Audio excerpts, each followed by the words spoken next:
البته سوال‌هایی که امشب من جواب میگویم یکی از برادرهای عزیز در این شبکه‌های اجتماعی یعنی سعی داشته است و نوارهای مسجدی ما را میگذاشته است. اون شخصیت این سوال‌ها را برای ما ارسال کردن، ان شاء الله که جواب اونها را میگردانیم. خب اینجا برادر عزیز سوال کرده که السلام علیکم داملا، روزتون بخیر باشد. یک سوال دارم، در وقت روزداری در خواب شیطان فریب کند روزت میشکند یا نه؟ و در این حالت چی کار باید کرد؟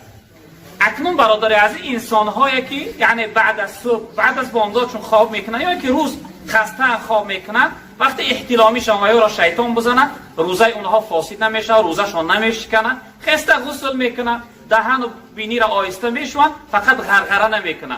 چی نوعی که در دیگه حالت عادتا در غسل جنابت دهان غرغره میکنن، غرغره نمیکنه، چقدر با احتیاط دهان ها را میشوند، بینی ها را میشوند، غسل میکنن، از جنابت پاکیزه میشوند. شیطان زدن یعنی احتلامی شدنشون برای اونها روزشون فاسد میکنه. اما وقتی که یعنی عورت یک زن به شهوت نگاه کنن، اگر آبی منیشون برایه، اگر مزی برایه روزشون نمیشکنه، آبی منی برایه، آبی غبس برایه، البته روزشون فاسد میشه و میشکنه در این صورت. خب برادر عزیز سوال کرده است که تراویح به دو کس خوانده می شود؟ بله برادر عزیز، به دو کس، حتی یک نفر هم باشی، وقتی تراویح یعنی جماعت دریافت نکردی یا اینکه خانت از مسجد دور است و تنها هستی، یک نفر هم باشی می توانی که نماز تراویح بخوانی. وقتی دو نفر باشی نماز تراویح یعنی به جماعت میخوانی. درست است برادر عزیز بزرگوار. جا برادر عزیز سوال کرده که السلام علیکم، روزه گیری نیکی نماز نخوانی قبول می شود؟ التماس جواب دهید. اکنون برادر عزیز این قبول می شود نمی شود یگان شخصیت گفته نمی تواند. اگر نمازم خوانی او در نزد مشیت و خواهش پروردگار بخواه قبولش میکنه، اگر نخواه ردش میکنه و سبب کمبودی و ناقصی هاش. آیا انسانی که روزه میگیره و نماز میخونه آیا عمل اید درگاه خدا قبول می شود نمی شود؟ البته پروردگار هر انسان در برابر نیکی ثواب می دهد، یعنی عمل نیکش از او قبول میکنه، اما در برابر بینمازیش در قیامت وی عذاب میکنه، از وی پرسیده می شود. در کاری خوبش ثواب میگیره و در کاری بدش در قیامت جواب میگیره. چه برادر عزیز سوال کرده است که السلام علیکم بابا داملو، التماس به همین سوال من جواب گردانید. اگر انسان روزدار سحر برای خوردن نخیزد، انسان سحر خورک نخیزد و حتی نیت روزه را هم نگوید، آیا یگان باکی دارد؟ انسان وقتی که در خواب مان یعنی سحر خورک نخیز، برادر عزیز شما حرکت کنید سحر خورک خیزه، اگرچه اشتها هم نباشه، خواهش خوردن هم نداشته باشه، حرکت کنه هم پیش از صبح خیزه، یک قطره آب خوره و نیت کنه خواب کنه. چون که جناب پیغمبر صلی الله علیه و سلم در حدیث گفتن که تسحروا فإن فی السحور برکة، تا شما سحرخیزی کنه یعنی سحرخیزی کنه، چون که در سحر خیستن شما برای شما برکت است، خداوند برکت چه در حیات شما میاره. و این خاطر انسان حرکت کنه سحرخیزی کنه. اما شخصیتی که در خواب ما نیت ناکرده خواب رفت، وقتی که سحر خیز اگرچه آفتاب هم برآمده باشه بعد از صبح هم باشه میتونه و شخصیت میتونه که نیت کنه. یا اینکه انسان میتونه که ای ابتدای رمضان یعنی از یکمین روز رمضان همه ماه رمضان نیت کنه، در دیگر روزاش بعد دیگر شرط نمیشود نیت کرده. یعنی نیت کلی ماه برای انسان درست است.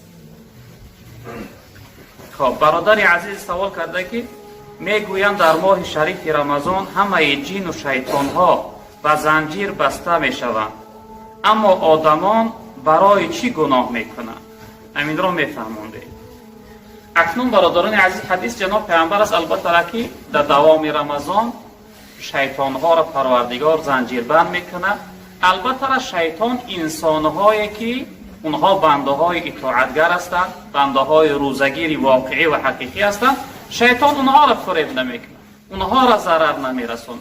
انسانی که در ماه رمضان و خودش یعنی گناه کرد، عزیزای خدا یک مقاله قول دارد میگوید که وای خودش شیطان صفت است، وای شیطان فریب نکرده است. و انسانی که در رمضان گناه کرد وای خودش انسان یعنی شیطان انسی هست، شیطان انسانی هست. چون که جناب پیغمبر گفتن که در این ماه رمضان شیطان ها زنجیر بند است. یکی از خواهرهای اسلامی ما سوال داده است که السلام علیکم، یک سوال داشتیم. خب با دندانات و زبنای پست شوی روزه میشکند یا نه؟ همین سوال را جواب میدادیم. برادران عزیز، در روزهای رمضان، یعنی بعد از اینکه ما روزه را محکم میکنیم، نیت میکنیم، بعد از برآمدن، یعنی بعد از دمیدن صبح، وقتی که صبح دمید، یعنی آخر وقتی محکم کردن روزه ما است. از دمیدن صبح تا شیشتن آفتاب در وقتی که ما روزه دار هستیم، در این حالت شستن دندان ها و این پسته ها مکروه است، معنی است، چون که اونها مزه دارند. اگر در حالت شستن، اگر آبی همون شستن وقتی انسان دهان همیشه و خف میکنه، آبی هم اگر در حلقش فرو بروه روزش فاسد میشود. و هر حالت در حالت روزه شستن دندان ها مکروه است. انسان میتواند که در وقت شب، یعنی بعد از افطار کردنش تا پیش از صبح، یا اینکه پیش از صبح وقتی که روزش نیت کرد، یعنی صبح نادمیده باشه، دندان هاش شوید، براش اجازه است. اما وقتی که صبح دمید براش معنی میشه. هر انسانی اگر یعنی در روز دندان هاش به پسته ها شوید، اگر اون مزه داره، روزش مکروه میشود. یعنی که روزانه در این پسته ها شستن دندان ها مکروه است. برادران عزیز بزرگواری من، خب برادر عزیز سوال کرده که السلام علیکم بابای داملا، من یک روز پیش از رمضان روزه گرفتم، میگویند که اوباله، این راست است؟ اکنون برادر عزیز یک روز پیش از رمضان روز دوشنبه بود. کسی که اون روزه نیت کرده باشه، روزه عادتی داشته باشه که دوشنبه و پنجشنبه روزه گرفته باشه، براش درست است. اما روزه یعنی شک، روزه همچون روزه شک نیت کنه، برای عامه این مکروه است، ناخوب است. اما برای بعضی انسان هایی که عادت دارد، برای اونها ضرر ندارد. ان شاء الله که این سال بگیم روز شک در روز دوشنبه آمده بود، کسی نیت کرده باشه، اعتقاد نیت چین باشه که روزه سنتی روزه دوشنبه گرفته است، براش گناه نمیشود. خب جا برادر عزیز سوال کرده که السلام علیکم بابای داملا، به نماز باشد آدم زکات پی می شود؟ سوالی برادر این است که یک انسانی که نماز نمیخونه برای او زکات ادا کنی، زکات پی درست می شود؟ بله برادر عزیز، برای همه زکات درست می شود، اما در انسان نمازخوان، در انسان صالح فضیلت و ثوابش زیادتر است. اون حدیث هایی که جناب پیغمبر یعنی تحقیق کردن که به نمازها را طعام ندهه، آب ندهه، اینها حدیث زجری هستند برای سیاست اسلام، برای سیاست اون شخصیت هایی هستند که یعنی از نماز دور هستند. البته شخصیت مسلمان باشه، براش بهتر از زکات و اون شخصیت درست می شود. خب اینجا برادر عزیز سوال کرده که السلام علیکم بابای داملا، من یک سوال داشتم، میگن که حمام کردین دیگر طهارت خواب نکنه، خودش طهارت می شود، همین راست است؟ همین را جواب میداده. اکنون یک انسانی که میره غسل میکنه، یعنی حمام میکنه، سر بدنش شستشو میکنه، سوال برادر اینه که وقتی حمام کرده دیگه برای او شرط نیست که طهارت کنه. البته انسان در حالت غسل کردن، حمام کردن، وقتی دهان و بنیش شوشت، وقتی تمام بدنش شست، برای او درست میشه، طهارتش کامل شده است. اما اگر با مقصد حالتش خوب باشه و وقت داشته باشه، طهارتی دست رو کنه، با براش بهتر میشه. چون که در طهارت اعضاها را، یعنی دستها را، روها را، پاها را 3 بار شستن با سنت است. یعنی اگر در این حمام های اینجا باشه و آبش برای او یگان دشواری و مشکلی نباشه، بعد از حمام کردنش طهارت دست رو کنه، براش بهتر است. اما اگر طهارت هم نکرد، به همون غسلش طهارتش یعنی بود شدگی است، میتونه که نماز کنه. خب برادر عزیز سوال کرده که السلام علیکم داملا جان، حتما روزه رو گرفتین، خداوند قبولش کند. خب در مغازین کار میکنیم، عرق و پیوه میمانیم، چه خیل میشود؟ اکنون برادر عزیز انسان هایی که در جاهای کار میکنن که یعنی اونها عرق میمونن یا مثال پیوه و دیگرش باشه، تمام نوع مسکننده در شریعت اسلام حکمش حرام است، تمام نوع مسکننده. اما در عرق خاص حدیث آمده است که جناب پیغمبر صلی الله علیه و سلم گفتند که در شراب خداوند 10 گروه مردم لعنت کرده است. در 10 گروهی مردم ملعون هستند، یعنی خدا اونها را لعنت کرده است. یکی از اینها کی است؟ انسانی که شراب توغری میکنه، یعنی شراب راست میکنه، انسانی که میفروشه، انسانی که میخره، انسانی که میبره، انسانی که برای او برده میشوه، انسانی که میریزه، انسانی که مینوشه. یعنی جناب پیامبر 10 گروه برای شراب لعنت کرد.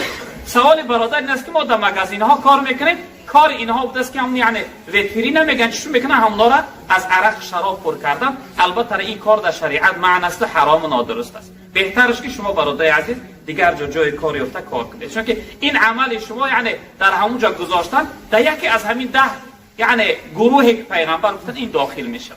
برای همین بعضی برادرها هم هستن که با بعضی کارخانه ها را یعنی عرق میبرن برای کاغذها و کارهاشون نابود کردن. این هم در شریعت معنی حرام است. برادر عزیز بزرگواری من از این کار خودداری کنید، خود را نگه دارید. خب برادر عزیز سوال کرده است که السلام علیکم دامنای محترم، خداوند نگهبان باشد، ویتری واجب را در رمضان با جماعت خوانده می شود؟ جوابش را انتظار هستیم. اکنون سوال این برادر این است که شاید سوالش این چنین باشه که به چی خاطر ویتری واجب در رمضان با جماعت خوانده می شود؟ چون که من خوب نفهمیدم سوال این برادر. به خاطر ویتری واجب در رمضان جماعت خوانده می شود که نماز تراویح ما جماعت میخونه، تراویح سنت است، ویتری واجب است. وقتی که در این ماه فضیلت زیاد است یعنی ثواب بلند است، وقتی سنت به جماعت خوانده می شود به طریق اولا و بهتر این است که واجب هم به جماعت خوانده شود. چون جناب پیامبر صلی الله علیه و سلم چون هم این چنین گفتگی است، یعنی که در ماه رمضان ویتری واجب به جماعت خواندن یعنی درست است.